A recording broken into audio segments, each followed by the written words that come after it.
اتگاه نفدولتی دا هر پنج دستالات ویرنگینه. دستالات ایکی سادانان و دستالات دوی جبهه کار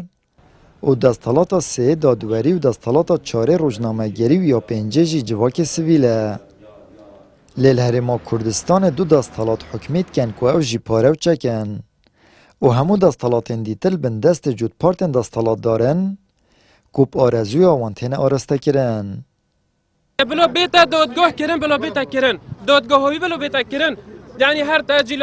هم رشد اوكرر را و دهوکی را و اف خلق برای خلق خرید دان ایراد شنو خود قبیل نکتن بلا وجدان های که بلیتن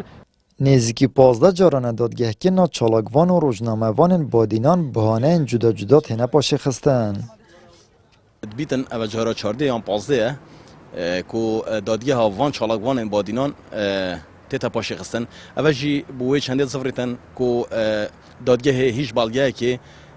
وکی بجنو او تو ما وچه کری هیچ بالگاه که وی شوی دستی دانینه لوا اف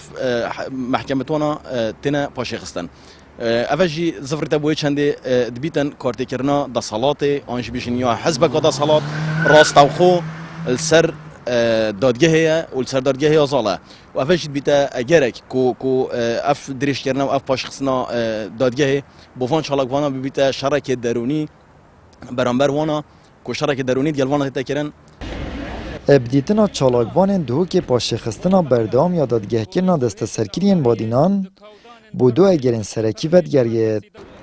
یا ایکه نبونا بالگین پیتویل سرطومت بارکر نوان او یا دویجی مایتکر نا پارتا دستالادارد کاروبارین دادگه دا او آرستکر نویج بو سزادان آگرتین بادینان کماوه که درشت زندان دا بگو نهب مینن و کسین وان اگلایی نبن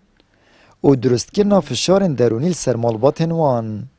ما هم هر رو فقیرین ام نشن هنده وره که بکینو بینو بچین والله يتولى اعتمر في ناناسي تابا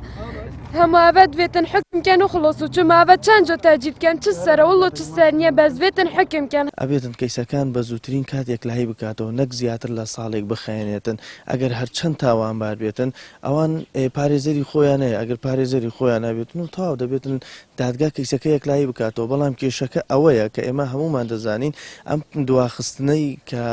لم دادگاهیه دکریتن اوه که اگر که دادگاهی چی بدست نیه و دیاره که دست حالات دار حکم لا دادگاه دکاتن با پیوستی خوی که دادگاهی که دوا بخات یا لکاتی خوی انجام بدریتن اگر تاوانبار هر چند تاوانبار بیتن بلا ما فی اوی هی که کیسه که یک لایی بکریتوا بوچی یک لایی نکریتوا هو کاره که هم آشکرا ورونه که دادگاه دست سرور نیه دادگاه دست حالاتی لدست نیه لحریم کردستان چالاکوان دو که بیجن اب اگر دستوردان دستالات کاروبارین دادگه دا دستالات دادوریل هرما کردستان سربخویا خوش دست دایه او یا ساجی سرور نینه باشترین نمونه یا به چنده جی کیسا روزنامه‌وان و چالاکوانین بادینانه که به هبونا تومته که دیار هاتین دست سر کرن او بمبز دادگه ها وانتته گیرو کرن آمد بریفکانی کنال آسمانی پیام دهوک